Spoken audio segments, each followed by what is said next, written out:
but also somebody that just enjoys travel and adventure. That yeah. So Rory, when I get to that, I'll get to Nice. that place where they start. Hey. All right. So Rory, the first time I met you, I don't know. I remember was in Abuja in Auntie Pat's kitchen. You had just come to see Nene and that. Yes. And I saw Yes. this Yes. yellow bone, me too, I'm light skinned guy. I saw this light skinned babe, the afro. I was like, we're cracking jokes. And I was like, will she be able to take the jokes? And then she just starts speaking and starts throwing the jokes back. And I was like, oh, we're going to be friends. And that was Yes. That was it. Yo, I remember that day because I was like, why is everybody? Because I was like, first of all, I was in the next parents' house and like everybody just chilling, drinking. I'm like, what's just going on? This middle of the afternoon, everybody just vibing, drinking. I'm like, I like this vibe. Let's do it. yeah, like I remember when he came in, I was like, man, we have to like filter the jokes. And then they was like, nah, it's cool. Like before he came, like, she was like, then they was like, and this was NYC, yeah, by the way, that's why we're drinking. Yeah. So Yeah, in the middle of the afternoon. in the middle of the afternoon, hot afternoon, we're all just drinking and just living our best life. But I miss those days though. Like, no worries, no problems in life. I hope at the fact, I don't know if you see this, but when she used to travel and we used to throw bad house parties in the house, shout out to that house. Nah, shout out. Shout out to the house. So Rory, you're a traveler, you're an adventurer.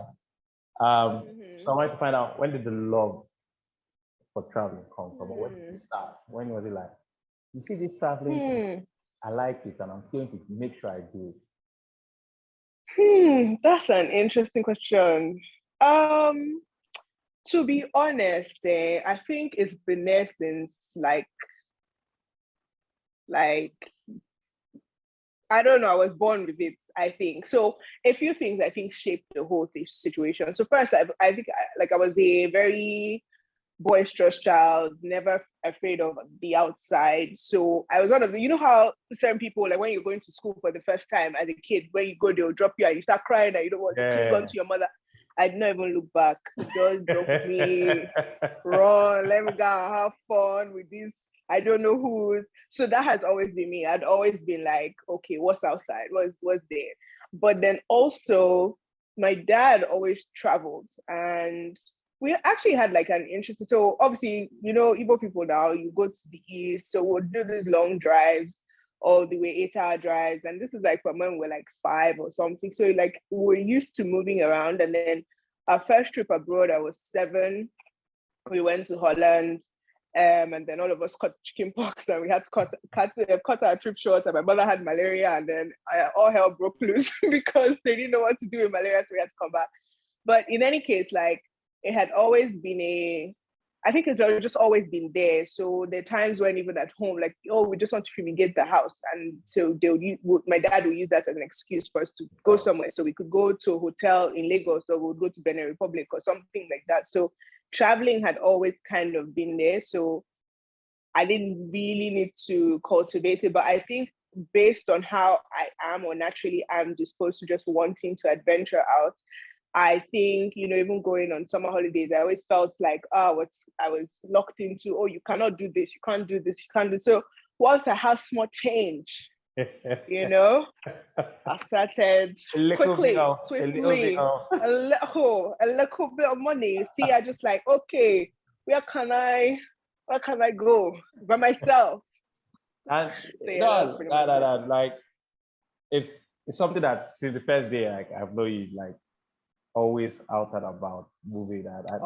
Before I even started, like I've seen you ride a horse on Instagram. I've seen you, like I think that's my worst fear. You put me in a place filled with animals, I actually will die 10 times. Every single time. Oh my God. You're surrounded by baboons or monkeys. And I saw you trying to feed them and I'm like, yeah, man. And we had to go a long distance to go and find those baboons. So you can imagine my determination. And hail fell on us, and rain fell, everything fell, but I was determined I must see those baboons. I must see a ton of them, not one, I must see a lot. But like, I think, so it's all also like when we're kids, we would go to Bar Beach and my dad would like, so we'd say, oh, want to ride a horse? And my dad would just get, okay, you want to ride a horse? No problem, horse. you ride.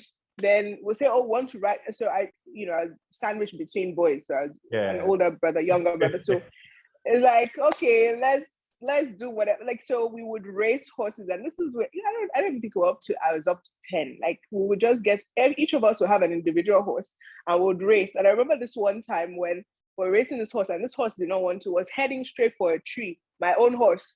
And I'm like, what am I going to do? The horse was not moving left or right, bruv. I had to jump off this running horse.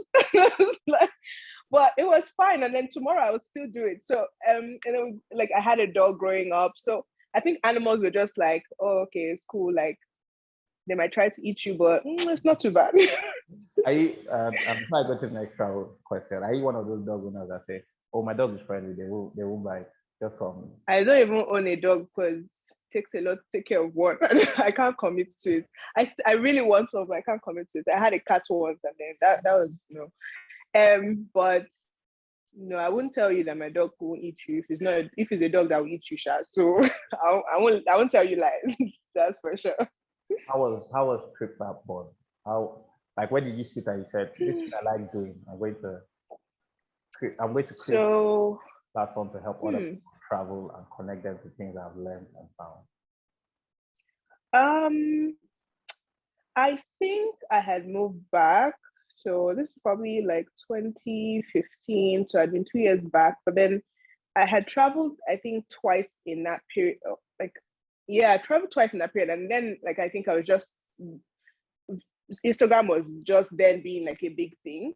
So, I'd share. So prior to even moving back, I'd share on Instagram and stuff. And then I'd done quite a few places. And then I came back and I was still traveling. So and I would do like really weird things, where like I would, I would scuba dive, or I would fly a plane, or I would, whatever. So people just kept always asking me like, oh, how is this possible? Like, they thought, oh, maybe I had some special plug, or like I had some special whatever. And I'm like, no, you just do, like, whatever you want to do, just do it. Like, it's not that, like, and the thing is, I always booked everything myself, and I always did it, sorted myself out, and it never cost me an arm and a leg. I mean, when I moved back, I was a salary earner.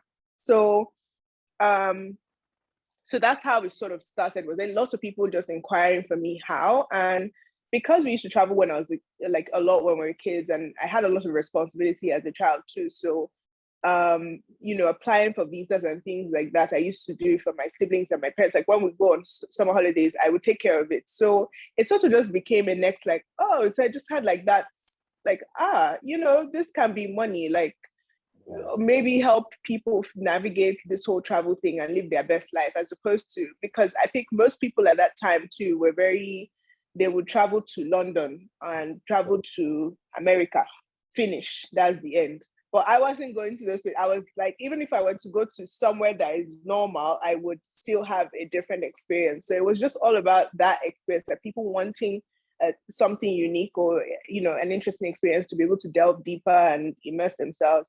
And so I was like, okay, this might be cool. And then started from there, and then saw that actually on this side of the continent or of the world, it needed more focus than everywhere else, because there was less stories being told from here, less people even knew things to even be done, whether they were even in Nigeria. Because then I started going around within Nigeria. So I was like, oh, where is that? And then, so that was sort of how it all got born.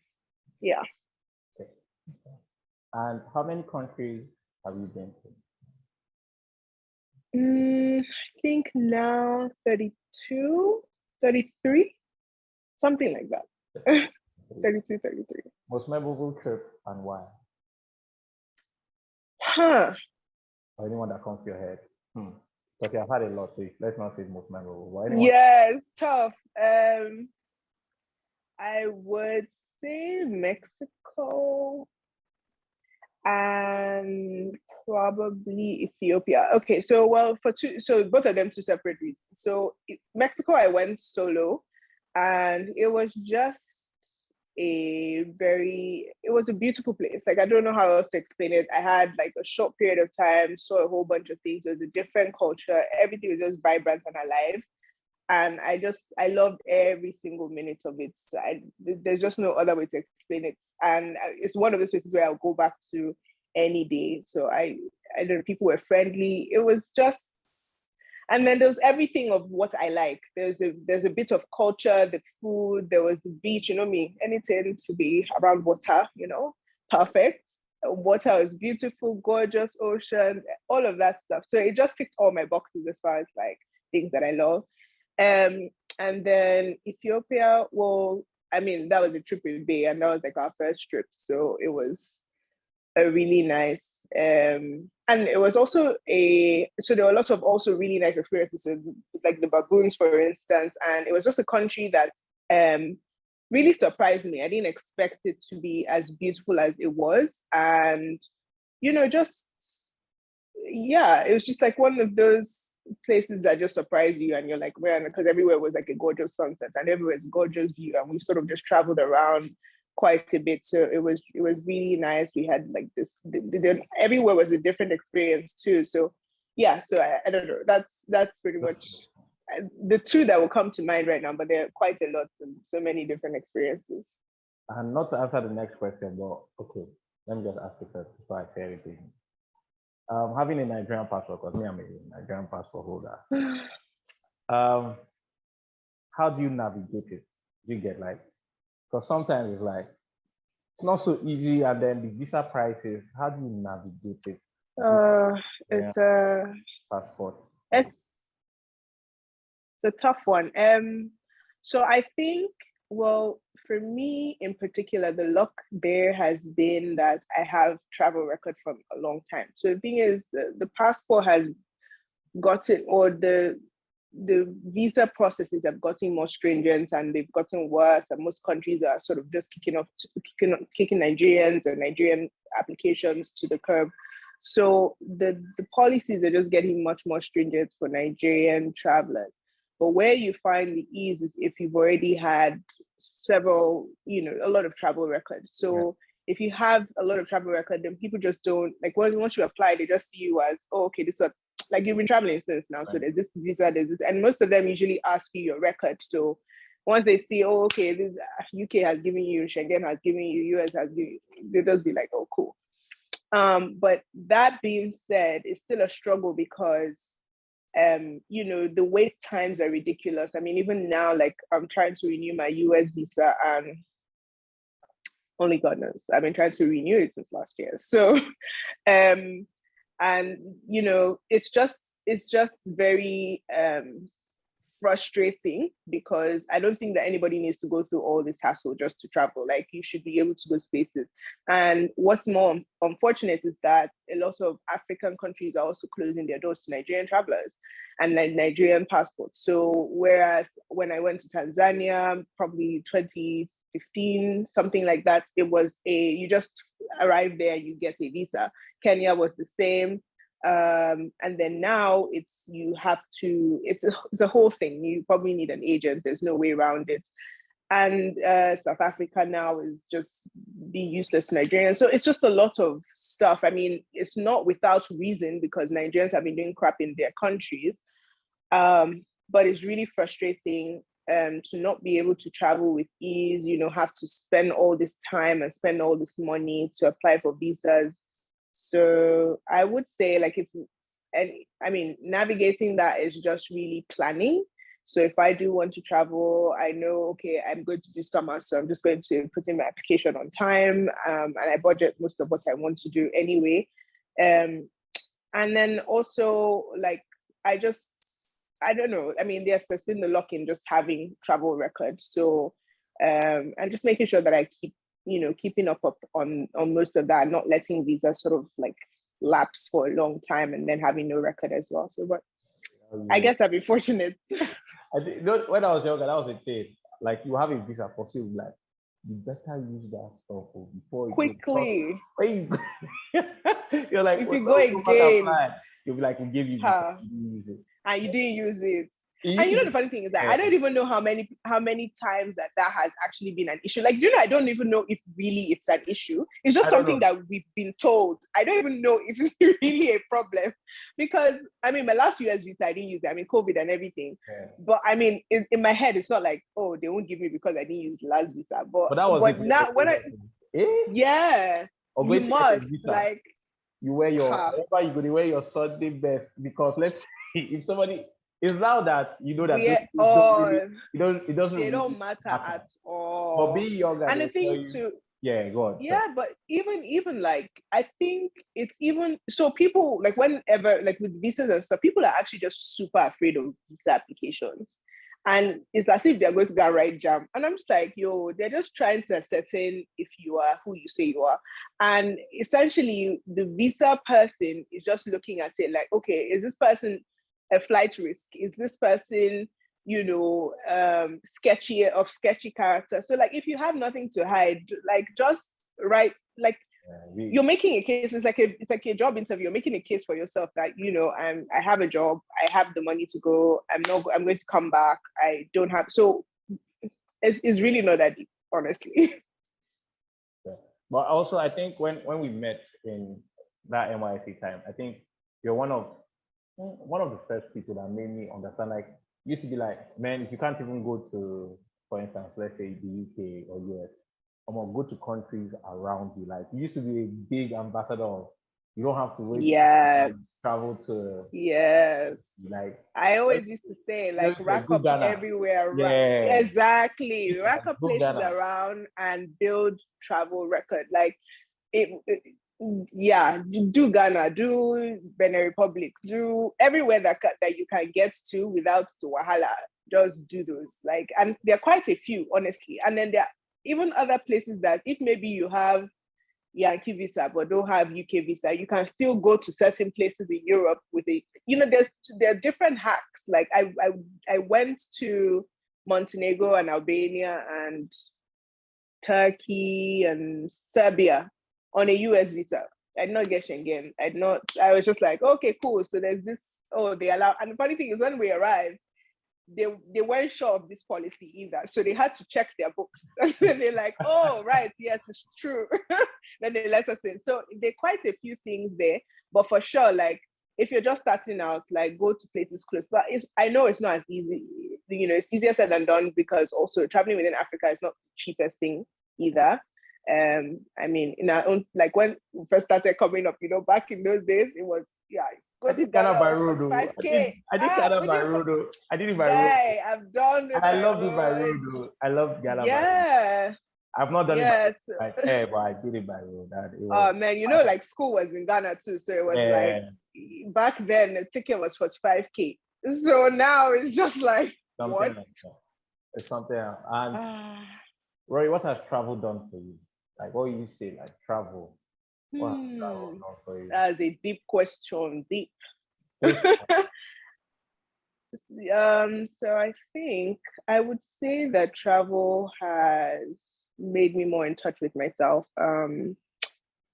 It's also I've learned a lot. That's the thing. So one of the things I would categorize myself as is a learner. So I'm not fixated on my way of thinking only. Yeah. So travel has made me that much more. And it's just like, okay, there's other, like I'm just more open to other people's way of life. I'm just a learner generally in the world. Like so, and what it's also brought to bear for me is that we're really so similar. Like no, like all these differences that we think that there are and the barriers, oh, I'm from here, you are from there, they're really not even that different at all. Like everybody is scared, everybody bleeds, everybody loves everybody. Like, it's very, we're just all human beings and everybody's trying to get by. So I've started seeing less differences in people and just more like people are people. And so for me, it's also even just appreciating different people's cultures. So I'm not the kind of person that will go, oh, this person is like that, or they're like, I don't have to like certain things, but I can appreciate that this is how you do your thing. And I just like, okay, I want to understand your history, your culture, and why you do things the way you do the things you do. And then, oh, this is how. So there's that cross-cultural, integration. And then even with doing Trip Zap and everything, I also started to see the impact that it had on just bridging gaps, because we used to have people who would come from, outside the country and they want to come to Nigeria and, other African countries to find out what's happening or just, explore.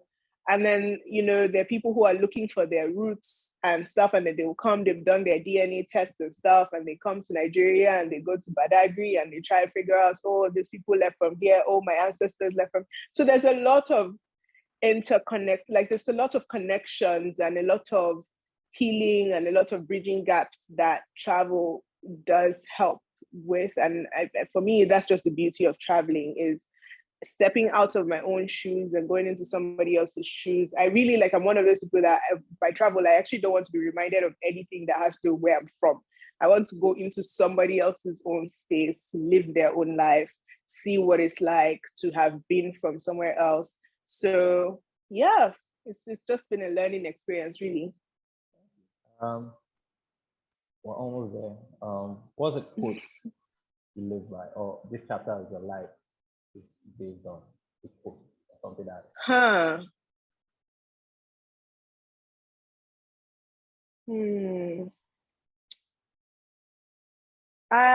Well, so two things.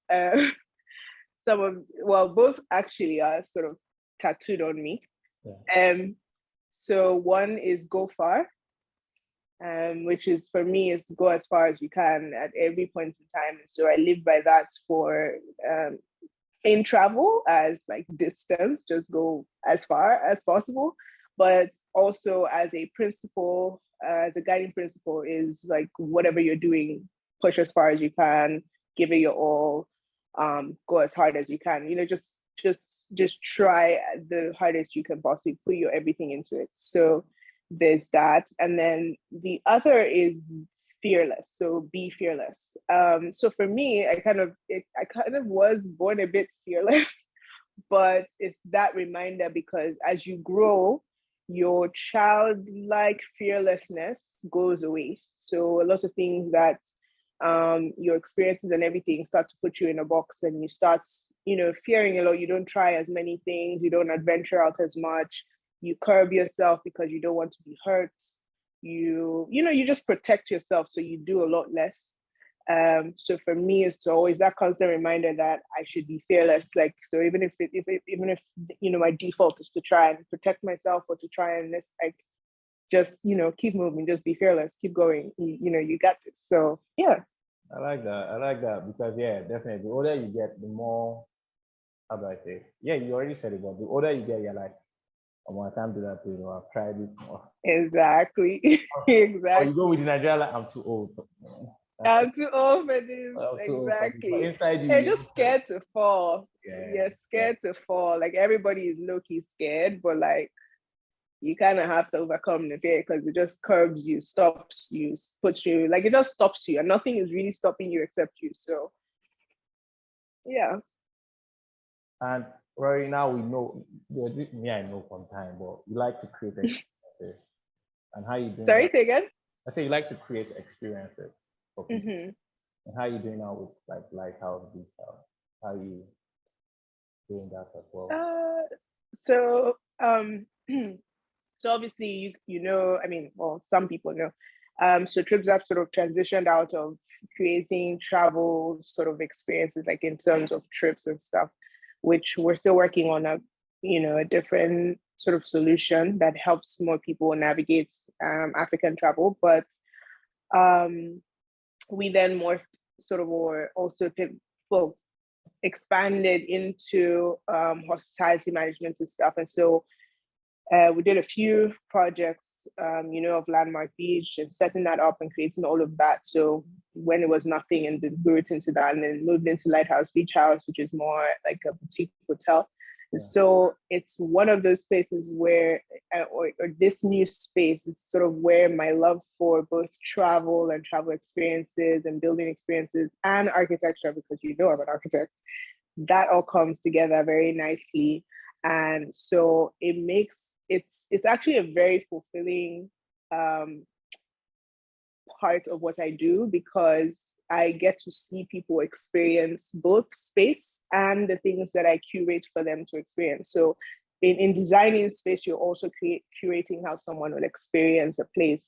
And then with the other things that you add on, so whether it's, a fishing experience or floating breakfast or whatever it is, it just amplifies the feeling. So it's very interesting to see what you've done, like see people real time engaging in what you've created, and just going through that experience. So I mean, it's been great so far. I can't even complain. I can't even lie.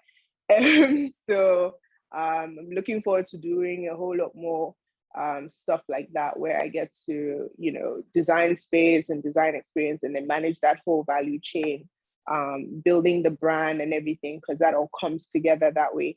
And telling the story, so it's all a story. So both from the customer side and from the business side, and just making everything into the full experience that the customer will have, so they get value from being in a space. And someone is now I don't know whether this is the right term, a yogi. Are you a yogi now? Because Akro yoga. I don't even know. You look like a pro. You look like a pro with what you are doing. No, I'm not a pro.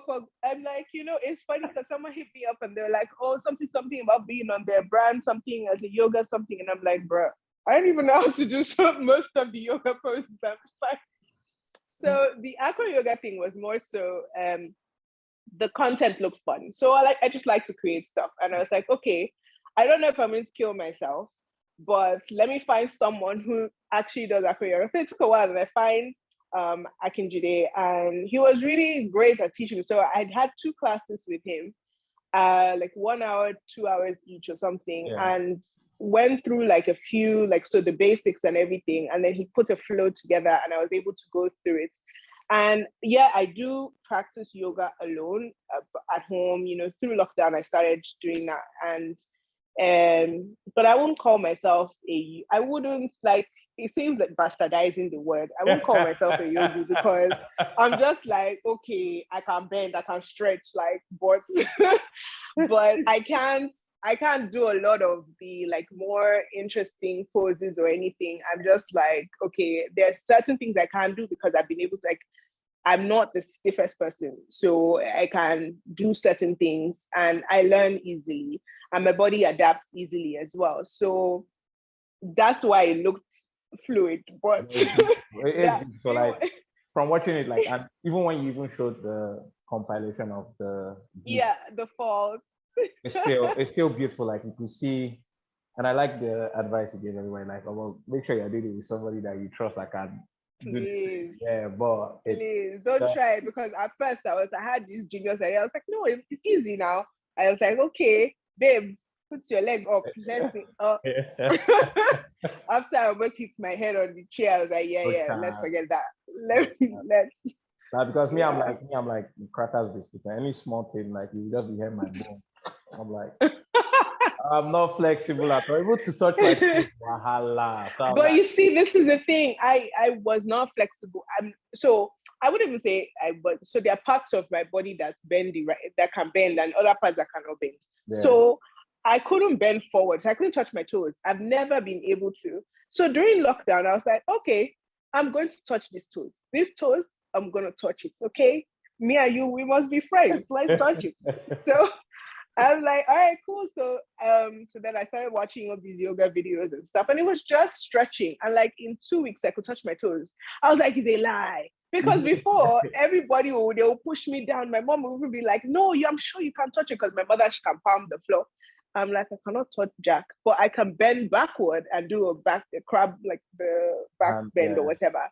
Yeah, I can do that easy, but I can't touch my toes. So yeah, but eventually, so everything is really just stretching, and in just doing that, I realized how much your body can adapt, and it expands, it answers you. Like, it was very interesting.